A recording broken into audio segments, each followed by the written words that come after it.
আল্লাহর কাছে কথা বলার জন্য যাচ্ছি, এমনি একজন ধনী লোকের সাথে সাক্ষাৎ।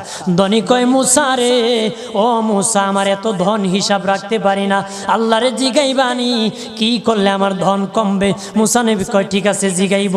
একজন বৃদ্ধার সাথে, একজন মহিলার সাথে দেখা। মহিলা কয়, মুসা কই যাও, কই যাও রে মুসা? মুসা নবী কয়, তোর পাহাড়ে যাব, আল্লাহর সাথে কথা বল। মুসা রে, আল্লাহরে জিগাইবানি, আমি গরিব মানুষ, আমি ভালো কিছু কিনতে পারি না, ছেলে মেয়েকে ভালো কিছু খাওয়াইতে পারি না, ভাঙ্গা ঘর, এত গরিব, ভালো করে ঘর বানাইতে পারি না, আল্লাহরে জিগাইবানি কি করলে আমার উন্নতি হবে, ধনী হব, টাকা পয়সা হবে, আল্লাহরে জিগাইবানি। আল্লাহ মুসা নবী কয়, ঠিক আছে, আল্লাহরে জিগাইব, তুমি কেমনে ধনী হইবা?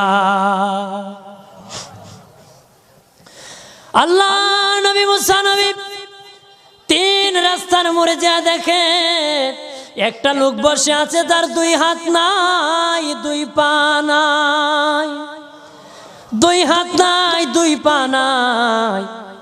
ওই লোক ডাক দিয়া কয়, মুসা রে, জীবনে কোনোদিন নিজে হাঁটতে পারি নাই, নিজ হাতে খেতে পারি নাই, কেউ খাওয়াইলে খাই, নতুবা উপবাস থাকি, বৃষ্টি আসলে ভিজি, সেখানে আমি আবার শুকাই।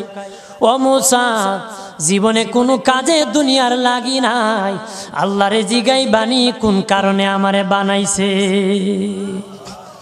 আল্লাহ কয়, জিগাই মনে। মুসা নবী কয়, আল্লাহরে তোর পাহাড়ে মুসা নবী, মুসা ছিল কালিমুল্লাহ, কথা বলার প্রেম ছিল, কথা বলতো, কথা বলার প্রেম ছিল। কথা বলতে বলতে শেষ দিকে আল্লাহ গো, আসার সময় তিনটা লোক আমার কাছে প্রশ্ন করেছে। একজন লোক হলো ধনী, কিভাবে তার ধন কমবে গো? আল্লাহ বলেন, মুসা রে, তারে জানায়া দাও, যাকাত দেওয়া যেন বন্ধ করে দে, শুকরিয়া আদায় করা যেন বন্ধ করে দে, তাহলে আমি প্রভু আল্লাহ সুবহানাহু ওয়া তাআলা তার ধন কমায়া দিব। যদি শুকরিয়া আদায় বন্ধ করে, তাহলে ধন আমি কমাই দিব। এরপরে মুসা নবী বলে, ও মালিক, আল্লাহ একজন মহিলা বলেছে তার গরিব মানুষ, গরিবী হালত যায় না, যত ইনকাম করে তার একটা ভাঙ্গা ঘর, ভালো ঘর বানাইতে পারে না গো। ও প্রভু, কি করলে তার ঘর উন্নতি হবে, তার অবনতির থেকে উন্নতি হবে? আল্লাহ বলেন, মুসা রে, মহিলারে জানিয়ে দিও, তারে আমি যা দিয়েছি তার উপর যেন সে শুকরিয়া আদায় করে। মুসা নবী বলে, মালিক, তিন রাস্তার মোড়ে গো আল্লাহ, একটা লোক তুমিও দেখতেছো যার হাত নাই, পা নাই। কত মানুষ হাত নাই গো, কত মানুষের পা নাই রে। আল্লাহ কত সুন্দর হাত পা দিয়েছে, কত সুন্দর জবান দিছে, শ্বাস দিতেছে আর নিতেছে।